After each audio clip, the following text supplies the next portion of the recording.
Maatii ishee keessaa namni boqotee silkii naaf daawwali jettee achumaan abbaa manaa ishee irraa fuudhee seenaa isin beektan amma miidiyaarra deemaa jiru seenaa kana namni hundi ka beeku garuu maqaa nama sanaa dha'uu kan hin barbaanne seenaa nama sanaa isiniif qooda akkaataa kamiin abbaan manaa akka irraa fudhatame akkaataa kamiin isheen abbaa manaa ishee irraa fudhatte seenaa sana isiniif qooda nama sana nama isin beektan miidiyaan hundi kan beeku garuu maqaa nama sanaa akka dha'u hin barbaadamne namuma isin beektan ta'ee maqaansaa akka dha'amu hin barbaadu jechuudha garuu akka irraa barattaniif seenaa ajaa'ibaati.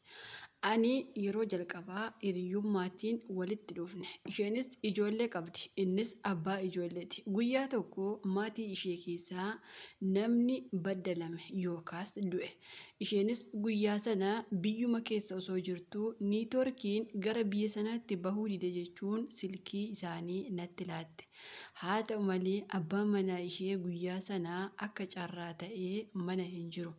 Ati biyya arabaa jirtaa isheen immoo biyya keessa jiraattee akkamitti niitoorkii abdee jechuu dandeessan garuu yaadni kun faallaa ta'ee lakkoofsa obboleessa kiyyaa naannoo sana jiruu isheen waan qabduu fi obboleessi kiyyaa fi abbaan manaa ishee bakka tokko waan hojjetaniif mee yoo siif bahee lamaan isaanii irratti yoo yaalii jechuun isheenis natti laatte haa ta'u malee anis abbaa manaa ishee kanarratti yeroo hedduu deddeebisee yaalus akkamittiin siif bahuu didaa kan obboleessa koo naaf bahe yeroo ani jedhu isheenis maarree silkii abbaa manaa kiyyaa sitti kenne waan ta'eefi isaafis daawwalii bakkuma tokko waan jiraniifi jechuun natti dubbatte. Anis battalumaan nama abbaa manaa isheetti daawwalu fakkaadhee yookaas obboleessa kiyyatti daawwalu fakkaadhee silkii yeroo siif irra fuudhu silkii abbaa manaa ishee waggaa lamas na bira ture. Haa ta'u malee guyyaa tokko osuma taa'aa jiru karaa telegiraamii haay jennaan akkam nagaa keetii jechuun nagaa na gaafate. Isheenis lakkoofsa abbaa manaa kiyyaa akkam gootee kan yeroo tokko jechuun na gaafatte dhugaa dubbachuuf isheen hiriyyaa kooti. Hiriyyaa keessa darbee akka haadha kiyyaatti nama naaf taatu. Ani biyya arabaa taa'ee isheen biyya keessa teessee waan adda addaa isheenis hagumna ishee na gargaaraa anis ishee gargaaraa nama waltumsaa jiraachaa jirrudha. Haa ta'u malee osoo isheen hin beekin abbaa manaa ishee osuman haasofsiisuu jaalallis irraa na qabe. Ammas osuma kanaan jirtuu isheen mucaa tokko deessee ijoollee baay'ifachuu eegalte innis gara kootti deebi'ee haasa'uu jalqabe. Anis kanuma keessa inni isheenis yeroo tokko dabartee eenyu naasofsiistaa jechuun abbaa manaa ishee yeroo isheen gaafattu innis deebisee naman haasofsiisu hin qabu hiriyyaa umakee kan ati jaalattu bichaa jechuun deebisaafi isheenis baay'ee waan na jaalattuu fi abbaa manaa ishee sirriitti natti amanti.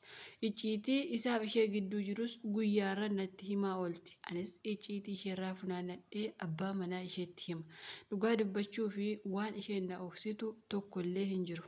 Anis akka carraa ta'ee yeroo muraasa booda gara biyyaa akka galuu qabu isatti hime innis maarree anis kanan barbaadaa jechuun natti hime dhugaa dubbachuu fi gaafa gara biyyaa galee isatu ufee na simate osoo hin taane lama ta'anii booleetti dhufanii na simatanii haa ta'u malee osoo isheen hin beekin bakka biraa walumaan turre. Ta'us boolee keessa argina baastee jechuu kiyya isheef galuu baatus yeroo booda akka isheef galu uumaa shakkii hin qabu. Abbaa manaa ishee waliinis jireenya ajaa'ibaa jiraachuu eegale. Walumaa galatti abbaa manaa ishee irraa fudheeraa jechuudha. Guyyaarraan nyaata adda addaa yookaas kan akka dhugaatii naaf bituuni ati biyya namaatii ufte jechuun waan adda addaa na affeerti. Ani garuu guyyaa tokkoyyuu fuula isheetti kennee hin beeku. Abbaan manaa ishee guyyaa na bira oolaa halkan ishee bira bulaa kanuma keessa guyyaa tokko walitti nu shakkitee ati mana isheetii maal fuutaa jechuun isa gaafatte.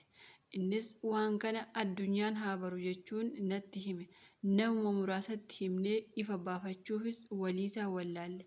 Haga ammaa abbaa manaa ishee waliin dhokadheen jiraachaa jira. Guyyaa tokko nyaata manumatti naaf fiddi si dhukkubaayii maaliif mana koo hin dhuftuu kottu wookii baanaa magaala keessas si bashannansiisa jechuunis na kadhatti. Ani garuu baay'ee matakka waan na jibbisiistuu fi isheetti siqee guyyaa takkaallee haasa'ee hin beeku. Watti abbaan manaa ishee yeroo na bira gahu baay'ee akkana jaalatuu fi baay'ee akkana hawwus natti dubbata. Amma walumaa galatti adda isaan baaseera jechuuf nama dandeessisa. Dhugaa dubbachuu fi waggaa 5 guutuu lakkoofsa bilbilaa isaa waggaa 2 narra ture. Ani garuu waggaa 3 isa haasofsiisee walumaa gala waggaa 5 jechuu kiyya. Amma battaluma isheen hin beekneen abbaa manaa ishee jaalalaan moohee waliin jiraachaa jira. Isheen beekuu baattus guyyaa kan koo halkan kan ishee xumura irratti akka walii kanii homaa tokkollee shakkii hin qabu. Ani dura biyya Arabaatti deebi'uuf tikeettii 2 kutadhee dhufe, tokko kan ittiin galee tokko immoo kan ittiin deebi'uu jechuu kiyya. Amma garuu du'ee addunyaarraa bada malee gara biyya Arabaattis hin deebi'u. Isa waliin jireenya ajaa'ibaa jiraachuufis murteesseen jira. Haa ta'u malee guyyaa kana bartee akka isheen of ajjeestu yookaas fooqii bakkuma kireeffattee jirturraa akka of darbitu homaa shakkii tokkollee hin qabu. Dhugumatti haadha manaaf abbaa manaa adda baasuun salphaa akka ta'e kanaa boodallee nama 5, 6, 1, 3, 4 akka adda baasu homaa shakkii hin qabu. Kanaa boodas abbaa manaa namarraa fudhachuun salphaa akka ta'es bareen jira. Amma yeroo muraasa keessa sargii akka godhannu ani isatti himee jira. Innis eeshii jechuun naaf deebisee jira. Isheen garuu guyyaa sana akka maraattus nan beeka. Mee isin seenaa kiyya dhaggeeffattanii maal naan jettu? Ani akka sargii godhumoo zim jedhee akkuma ammaatti oksee waliin jiraadhumoo walumaa galattuu abbaa manaa ishee dhiisumoo maal naaf wayyaa? Yaadni kiyya gara meeqa ta'ee waan jiruuf seenaa kiyya kana namoonni dhaggeeffatan naaf deebisaa jetti obboleettiin keenya. Seenaa akkasii yeroo isinii fiduu namoonni tokko asumarraan dhiifama deebii wayii isinii deebisuudha.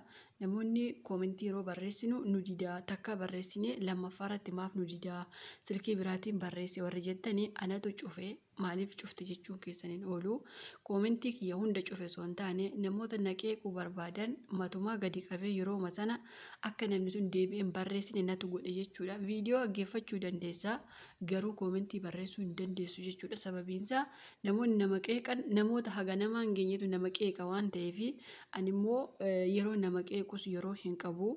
Gartokkoon hojii hojjedhaa, hojii mana arabaa jechuudha. Gartokkoon immoo haga sammuun kiyya danda'e haga ijoolleen seenaa qilleensa nuu oshi jette waa tokko waan hojjedhuuf iyyuu yeroo nama arrabsee deebi'uu waan hin qabaanneef namoonni ammallee koomentii arrabaa barreessitan akka isin koomentiin barreessine isin godhe malee waa takka bilookkees hin taane jechuudha. Asumaraan iyyuu dhiifama isiniin jechuu barbaada. Maaliif hidda abbaan fidee mana ijaaruu jedhanii waanuma isin fiddanii isin deebise malee rakkoon tokko hin jiru jechuudha. Maaliif baay'een namoota qeequmsatti waan baay'attaniif akkas godhee asumaraan dhiifama isiniin jechuu barbaada. Asirratti seenaa obboleettii keenya namoonni dhaggeeffatan koomentii jalatti yaada keessan qoodaa fi sargii godhatti moo maal godhatti mucayyoo kana namoonni hedduun keessan hin beektu. Osoo maqaa ishee dubbadhee addunyaa muluutu beeka nama miidiyaatillee garuu maqaan ishee akka dubbatamu hin barbaaddu. Sargii godhumoo akkuma waliin jiraadhu akkam godhaa jechuu jirti. Yaada keessan koomentii jalatti qoodaa fi walumaa galatti iyyuu dhiisii yottanis koomentii jalatti naaf qoodaa isiniin jettee jirti. Akka yaada kiyyaatti ani dhaamsa shamarra biyya Arabaaf qabu. Yeroo tokko baay'een keenya abbaa manaa koo wal barii, jaalallee koo wal barii, kanaan wal barii, sanaan wal barii, inni amala gaarii qaba. Amala abbaa manaa keessanii hiriyaa keessanitti hin faarsiina. Amala jaalallee keessanii hiriyaa keessanitti hin himiina. Gaarummaasas badaasas hiriyaa keessanitti hin himiina. Hiriyaa kooti jettee kanatti har'a icciitii hundaa itti himattee borusiin boolla qottee keessa buustee jireenya keessanitti deebitii jechuudha. Kanumaafuu dhaamsi ani shamarraniif qabu akka shamarra takkaateetti baay'een keessan hiriyaa koo wal barii jedhanii namoota baay'ee ganamee jechuudha. Fakkeenyaaf mucayyoo boontuu moo eenyu jedhu feesbuukii ishee akkana Dubaay jirti. Abbaa manaa ishee Dubaay fiddee amma ishee ganee jira jechuudha. Maaliif dubartootatu jala fiiga? Maaliif lakkoofsa isaa fuutee laattaa fi inni immoo deebisee siinsi jibbaa isheetu akka inni jaalatu godhaa jechuudha. Dhaamsi kiyya maali? Inni jabaan abbaa manaa kee fi hiriyaa kee waliin barsiisina. haga maal wal jaaladhaa, haga maal waan feetan ta'a. Garuu waliin barsiisina. Abbaan manaa kee sumaaf abbaa manaa keeti. Haati manaa keellee sumaaf haadha manaa keeti malee hoodhu kanaan wal baradhu, hoodhu sanaan wal baradhu. Icciitii jireenya kee fi milkaa'insa kee hiriyaa keetti hin dubbatin. Fakkeenyaaf waggaa kana waa hojjechuuf kaate yoo ta'e, ani waggaa kana hojjedhaa, kanaan sana godhaa, bor kana godhaa, iftaan kana godhaa jettee hiriyaa keetti hin dubbatin. Sababiinsaa boolla siif qottee milkaa'insa keessan akka achi hin geenye si gooti jechuudha. Yeroo baay'ee namoonni hiriyaa kiyya jedhanii icciitii isaanii hedduu itti odeeffatu. Hiriyaa'uma sanatu immoo milkaa'insa kee karaa adda addaa si qabuu danda'a. Kanaaf milkaa'inni kees jireenyi kees anuma keeti. Hiriyyaan si barbaachifti, eeyyeen si barbaachifti. Maaliif yeroo rakkina kee hiriyaa kee faana odeessitaa, hiriyaa kee faana haasoftaa, rakkoo kee adda addaa hiriyaa kee waliin dabarsitaa, biyya namaa kana keessatti hiriyaa waliin haasoftaa, kana bichaaf si fayyaddi hiriyaan. Guyyaa rakkoo wal baafta. Qarshii hin qabdu qarshii walii liqeessita. Kanuma abbaan manaa liqeeffamu, jaalallee hin liqeeffamu, jireenyi hin liqeeffamu, sammuun hin liqeeffamu. Kanuma keeti. Sammuun keessuma fayyadaa, jireenyi keessuma fayyadaa, abbaan manaa keessuma fayyadaa, wanti hundi keessuma fayyadaa jechuudha. Maaliif yeroo tokko hiriyyaan kee waan gaarii sitti fakkaachuu dandeessi. Warqii wayii sitti fakkaachuu dandeessi. Icciitii kee yeroo itti odeeffattu waan si gammachiisu wayii sitti fakkaachuu danda'a. Garuu bor isheetu boolla qottee keessa si kaa'ee gara milkaa'ina keetti, gara jireenya keetti, gara gaa'ila keetti kan of hiriyyaa keetti jechuudha. Ati gara of ajjeesuu, gara kilooreksii dhuguu fi gara fooqirraa of darbuu deebitaa jechuudha. Maaliif wal amanuu bakka ani akka obboleettii kiyyaatti amana bara kana keessa habiibti obboleettii kee hin amanin. Kanaaf walumaa galatti maal isiniin jechuu barbaada, seenaa obboleettii keenyarraa waa baay'ee barattu, walirraa waa hedduu barannaa. Namni tokko gaafa miidhame nama sanatti kolfuu yookaas quba itti qabuu osoo hin taane sirra akka bor gahu beektee ati immoo daddaftee waan sana fagootti ofirraa eeggachuu qabdaa jechuudha. Kanaafuu wanta hundumaa hiriyyaa kooti jettee hiriyyaa keetti gadi hin fakaffakiin. Fakkeenyaaf ji'a kana waa hojjetta yoo ta'e, milkaa'insi kee waan hundaa yoo ta'e, ati milkaa'insa kee hundaa hiriyyaa keetti yoo himte karaa itti si takaaltu dhabdu jechuudha. Keessaafuu milkaa'ina caalaayyuu wanti akka gaa'ila ofii keessatti hiriyaa gashanii gaa'illi ofii diigamu hin jiru jechuudha. Kanaaf sirriitti keessaafuu namoonni jaalallee qabdanii fi namoonni gaa'ila qabdan sirriitti waan kana bareechitanii eeggachuu qabdan jechuudha. Warreen milkaa'ina qabdan, warreen fuuldura keessanitti hojii hojjechuu barbaadan ati hiriyaa kooti kun na baasa san na baasa jettanii nama hin gaafatina. Ofii of gaafadhu, sammuun kee maaliif sirra taa'e? Akkuma ati sammuu qabdu isheen sammuu qabdi. Abbaan manaa immoo akkuma siif rabbiin siif tokko siif kenne ati immoo dabarsee yeroo namaaf kennitu sumaaf booda gadda boo'icha ta'a waan ta'eef waan akkasiirra bareechaa of eeggadhaan dhaamsa kiyyaa jechuudha.